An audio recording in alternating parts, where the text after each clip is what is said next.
Car की रफ्तार 70-80 के आसपास की रही होगी जब हमारी कार हाईवे पर चल रही थी। कार में मैं और मेरी वाइफ सिर्फ हम दोनों ही मौजूद थे। रात का वक्त था और रास्ते पर पूरा कोहरा फैला हुआ था, जिस वजह से हाईवे पर गाड़ियां भी बहुत कम नजर आ रही थी। और यही कारण था कि मैं कार को इतनी तेजी से भगा पा रहा था।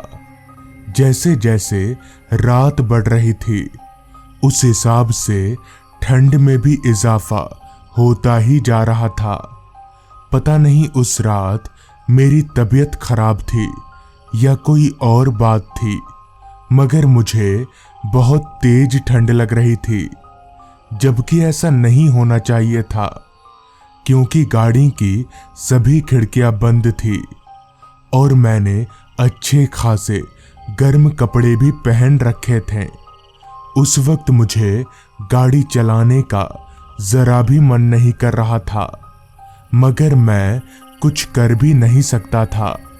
खैर, अभी मैं गाड़ी चला ही रहा था कि तभी मेरी पत्नी ने कहा, ये क्या, आप तो कांप रहे हैं, तबीयत तो ठीक है आपकी?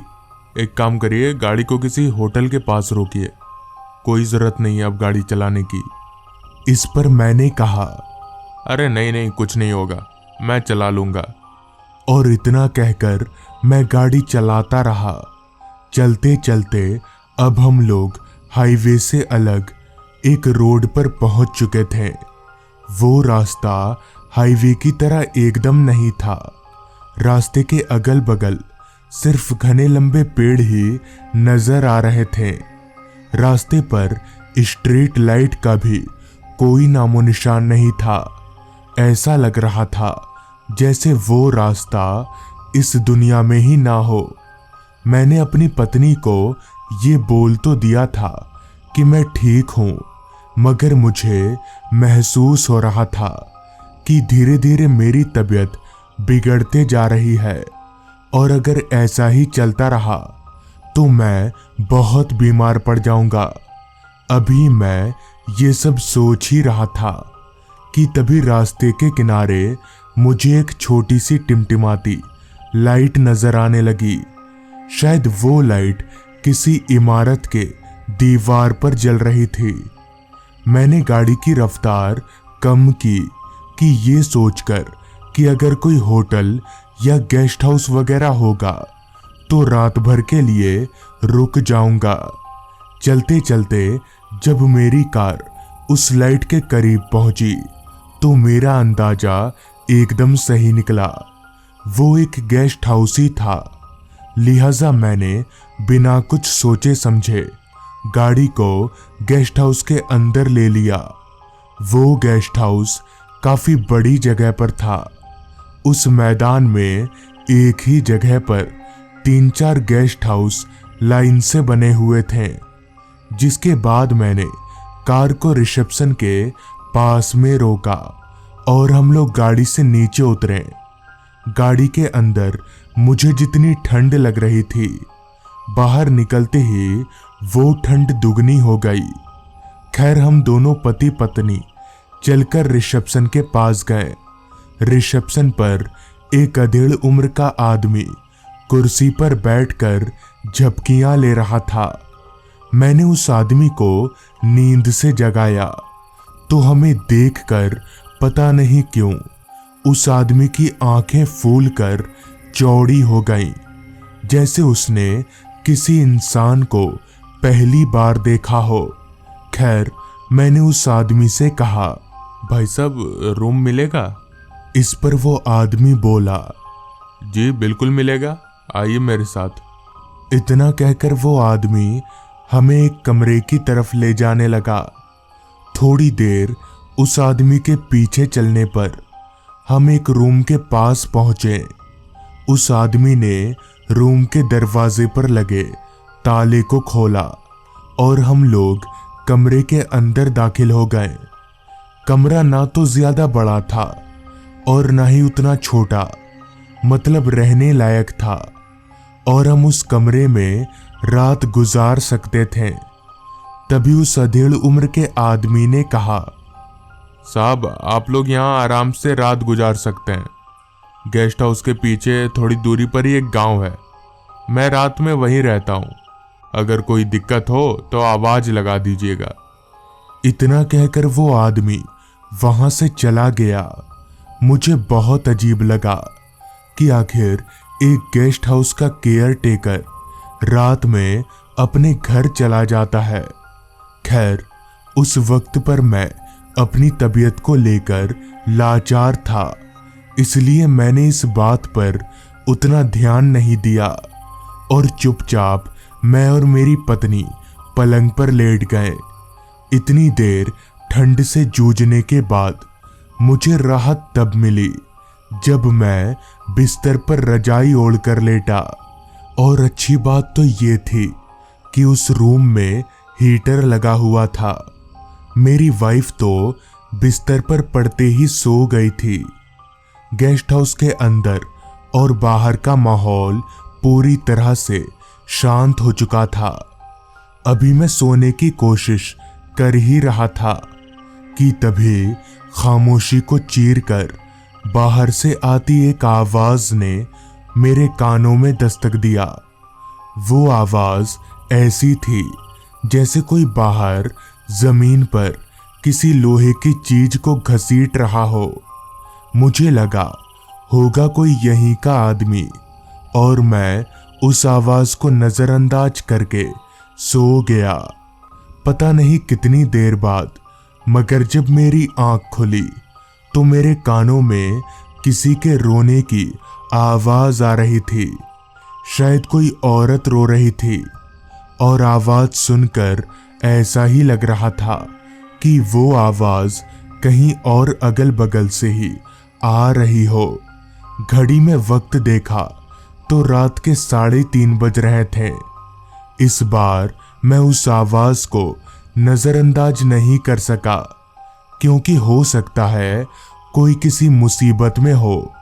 लिहाजा मैं चुपचाप अपनी जगह से उठा और आहिस्ता आहिस्ता कमरे से बाहर निकलने लगा ताकि मेरी पत्नी जाग ना जाए। कमरे से बाहर निकलकर मैं जैसे ही खुले मैदान में पहुंचा तो वो आवाज और भी साफ तौर पर सुनाई पड़ने लगी। वो आवाज मेरे कमरे से कुछ ही दूरी पर जो 3-4 कमरे बने हुए थे उधर से ही आ रही थी। लिहाजा मैं चलते हुए उसी तरफ जाने लगा। वो रोने की आवाज इतनी दर्दनाक थी कि उसे सुनकर ही मेरे शरीर के रोंगटे फूलने लग जा रहे थे। खैर, मैं उन छोटे छोटे घरों के पास पहुंचा। पहले घर के दरवाजे पर तो ताला लगा हुआ था और दूसरे घर का दरवाजा बिना ताले के सिर्फ कुंडी लगाकर ही बंद था। तो अब सिर्फ तीसरा घर ही बच रहा था। जैसे ही मैं उस घर के पास पहुंचा तो पाया कि दरवाजा खुला हुआ है। मैं समझ गया कि ये आवाज यहीं कहीं से आ रही है। तभी मैं उस घर के अंदर दाखिल हुआ तो अंदर घुसते ही मैंने देखा कि एक औरत घर के एक कोने में दीवार की तरफ मुंह करके रोई जा रही है। तभी मैंने उस औरत से कहा, बहन जी क्या बात है, आप रो क्यों रही है, सब ठीक तो है ना? इस पर उस औरत ने ना तो कोई जवाब दिया और ना ही अपना रोना बंद किया। मैंने दोबारा पूछा, मगर तब भी कोई जवाब नहीं मिला। दूसरी बार भी कोई जवाब ना मिलने से मैं उस औरत के नजदीक गया और उसके कंधे पर हाथ रखकर पूछने जा ही रहा था कि तभी मुझे फिर से उसी तरह की आवाज आने लगी, जैसे कोई फर्श पर लोहे की चीज को घसीट रहा हो। मैं तुरंत उस आवाज की ओर मुड़ गया तो उधर का नजारा देखकर मेरे पैरों तले जमीन निकल गई, क्योंकि घर के एक कोने से कोई आदमी फर्श पर एक बड़ी सी हथौड़ी घसीटते हुए मेरी तरफ आ रहा था। उस आदमी की शक्ल इतनी खौफनाक थी कि मैं उसे ठीक से देख भी नहीं पा रहा था। मैं एक झटके से उस औरत की ओर पलटा तो वो औरत और अब उसका चेहरा भी पूरी तरह से बदल चुका था और बहुत ही कुचला हुआ नजर आ रहा था। कहीं ना कहीं मैं ये समझ गया था कि अब मेरे साथ क्या होने वाला है, और इस बात की पुष्टि तब हो गई जब उस आदमी ने हथौड़े को अपने दोनों हाथों से ऊपर उठा लिया। मैं इतना डरा हुआ था कि मैं वहां से भागना तो दूर, मेरे मुंह से आवाज तलक भी नहीं निकल पा रही थी। मगर तभी पता नहीं कैसे, या फिर शायद मुझे ढूंढते ढूंढते मेरी पत्नी वहां आ गई, जिसके आते ही वो दोनों औरत आदमी वहां से गायब हो गए। मैंने अपनी पत्नी को पूरी बात बताई तो वो भी बहुत ज्यादा डर गई। हमने किसी तरह उस गेस्ट हाउस में जागकर ही सही मगर रात कटाया। फिर अगली सुबह जब वो केयर टेकर आया तो हमने उसे पूरी बात बताई, जिस पर केयर टेकर ने बताया कि दरअसल वो दोनों पति पत्नी पहले इस गेस्ट हाउस को चलाया करते थे, मगर उनके कुछ बुरे काम भी थे। जो भी इस गेस्ट हाउस में रुकता था वो दोनों पति पत्नी मिलकर उसे लूटते थे, मगर उनका ये धंधा ज्यादा दिनों तक चल नहीं पाया। जैसे ही गांव वालों को इस बात की खबर मिली तो गांव वालों ने गुस्से में आकर उन दोनों पति पत्नी को पीट पीट कर मार डाला, और तभी से उन दोनों की आत्मा इस गेस्ट हाउस में भटकती रहती है। ये सब सुनकर मुझे समझ आ गया कि आखिर क्यों वो केयर टेकर रात के वक्त गेस्ट हाउस में नहीं रुकता था। तो दोस्तों, ये थी आज की कहानी। अगर आपको ये कहानी पसंद आई हो तो चैनल को जरूर सब्सक्राइब कर लें।